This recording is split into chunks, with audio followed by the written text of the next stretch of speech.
ouvir o som do clarim e a igreja de Cristo subir, que glória será! Pois muitos lutaram aqui, sofreram afrontas do mal, tudo por Jesus. Pra igreja vai ele dizer: santos, santos, vamos festejar. Entrai por estes portais, vereis o que eu preparei. São delícias que não terão fim.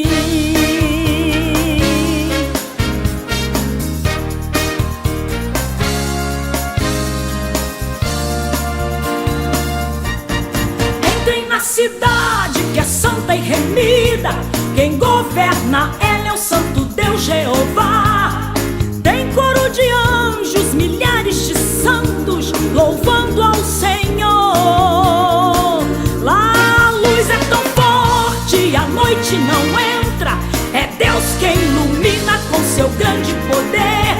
Vos darei coroas e nomes eternos e vestes reais.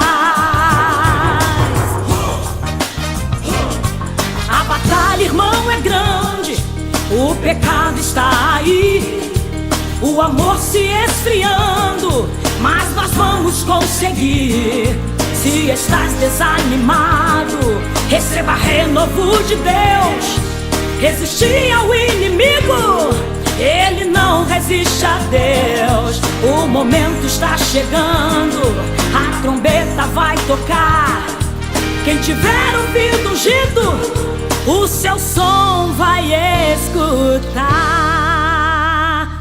O que tiveram na terra não lembrareis mais, as delícias dali não existem iguais.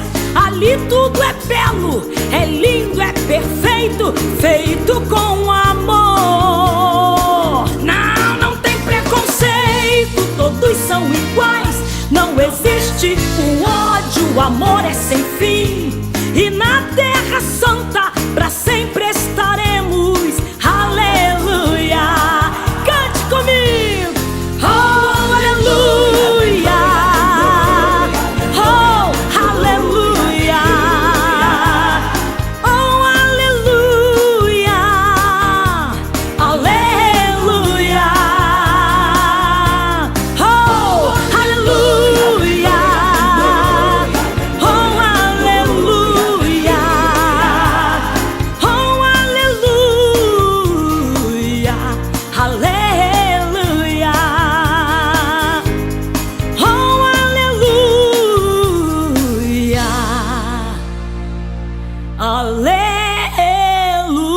Aleluia! Ouve o som do clarim, a igreja de Cristo subir.